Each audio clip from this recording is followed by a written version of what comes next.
Ya, yang pertama punya Pak Nasir tadi berkaitan dengan ada anak dalam kandungan dengan alat yang canggih sudah diprediksi. Apakah tak perlu untuk ditunda?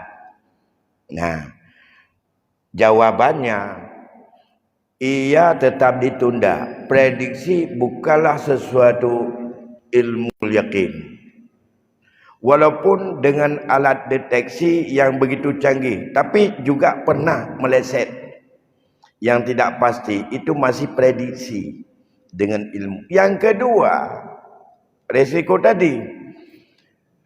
Anak dalam kandungan, bila dia sudah ada potensi sebagai hidup, sudah ada janinnya, dia adalah punya hak mendapat warisan dari orang tuanya dengan syarat. Saat melahirkan, saat dia lahir, ia bersuara. Saat lahir, ia berteriak, artinya ada suara dan ada. Itu baru dia punya hak. Tapi begitu lahir tanpa bersuara, hanya umet-umet meninggal terus, tidak punya hak. Karena harus lihat lagi saat lahir itu syaratnya, maka jawabannya tetap harus ditunda dulu bagi ahli waris yang punya dampak dengan kehadiran anak ini. Anak-anak yang lain akan besar atau akan lebih kecil haknya dengan hadir dia. Tentu saja anak-anak yang lain akan lebih mengurangi haknya dengan kehadiran. Kalau dibagi sekarang, maka nanti akan susah untuk dirat kembali hak dia yang sudah dibagi untuk dibagi kembali kepada mereka. Satu. Ini berkaitan dengan ilmu pengetahuan tentang pemahaman. Sebenarnya itu sama aja dengan mablin dulu. Cuma prediksi dulu bukan dengan alat deteksi. Hanya dengan pakai perasaan dan ya itu ada tanda-tanda alam yang ada tanda pada keberadaan jemulungnya agam berarti kan itu prediksi mabidan dulu. Yang kedua, pertanyaan dari Bapak tadi berkaitan dengan seorang yang meninggal dunia. Di Aceh ada 2 anaknya. Rupanya tahu-tahu begitu meninggal, di Jawa rupanya ada juga dia 2 orang anak dengan 1 isteri, tapi yang di sana tidak ada buku nikah karena kawin siri. Yang di Aceh kawin formil, ada buku nikah. Pertama, kalau itu adalah tidak diketahui, perlu dulu penetapan apakah betul yang di Jawa itu adalah memang isteri dan anaknya. Betul. Apakah nikah dengan isteri di Jawa itu memenuhi syarat dan rukun menurut hukum syarak? Memenuhi syarat. Kadang dia menikah, timbang cara menikah sirinya. Nikah siri tak semua sah. Yang dia ke kadi adalah kadi liar, bukan wali menurut urutan wali dalam fikih yang menikahkan, yang memberikan hukum, maka itu fasid.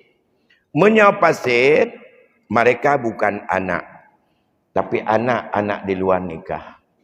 Kalau fasid, isterinya bukan isteri, tapi kawan tidur malam. Itu kawan tidur malam atau kumpul kebo. Tapi kalau sah, itu anak sama status. Bedanya ini ada pengakuan negara, itu tidak ada pengakuan negara saja. Tidak ada pengakuan negara, tapi negara melindungi sesuatu perkawinan yang sah menurut agama kita. Cuma tidak diberikan perlindungan hukum. Artinya, andai kata terjadi qalqil, itu mahkamah kalau tidak ada catatan di KUA, itu tidak dilindungi. Tapi kita diakui. Karena perkawinan sah, bila sah menurut ketentuan daripada agama kita. Tidak dicatat di KUA, maka itu tidak mendapat perlindungan hukum. Persoalan sekarang, kalau enggak ada perlindungan hukum, sampai enggak bisa masuk sekolah. Karena enggak bisa lahir akte kelahiran. Kalau tidak ada dari buku nikah, maka itu penting. Maka pasca konflik di Aceh sekarang sampai hari ini belum tuntas.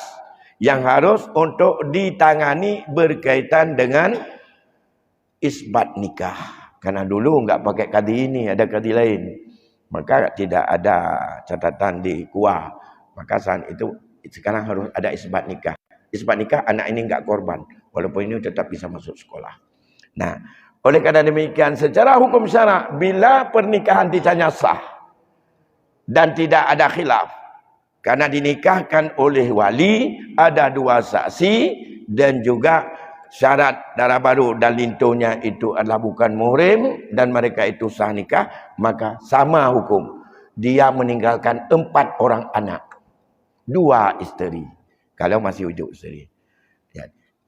4 orang anak tetap sama hukumnya, haknya.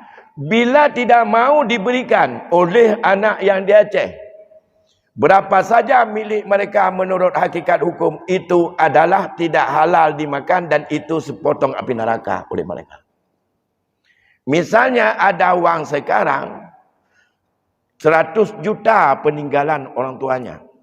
Setelah poron, setelah keluar daripada hutang macam-macam, bersih 100 juta.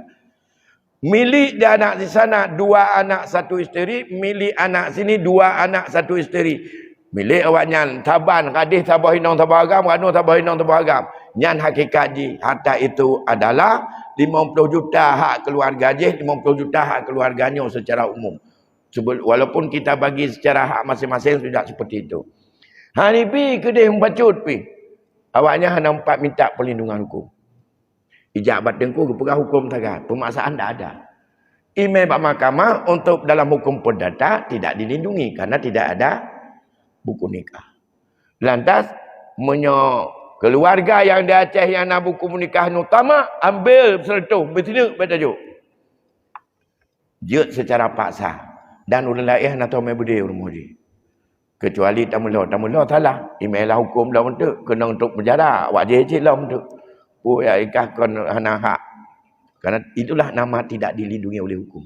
Tapi dia dalam hukum halal haram tetap berlaku. 50 juta milik mereka tanpa izin ikhlas mereka itu skrit atau minanar.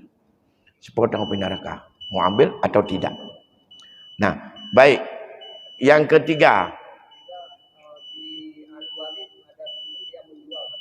Ya.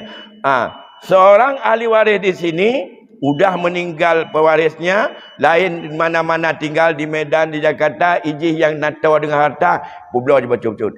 Jual beli tanpa izin dan tanpa memberikan kekuatan hukum wakilah dari seluruh bagian, sah hanya milik dia. Dalam hukum fikih, yang sah hanya menyerta bagi padu ataji. Misalnya dia ada 10%, publau 10%. Yang sah yang 30%. Iji hanale kagadoh hataji ada 30% dalam kulnya, dalam tumpuknya, dalam dalam keseluruhan itu milik dia 10%. Dijual 50 juta. Milik dia pada 50 juta itu 10 juta. 40 juta wajib ganti. Yang hak untuk dia hanya miliknya yang 10% yang sah. Yang lain fasid. Akad nikah. Kalau demikian lain tak sah. Bila mau rela, ya kembalikan punya orang.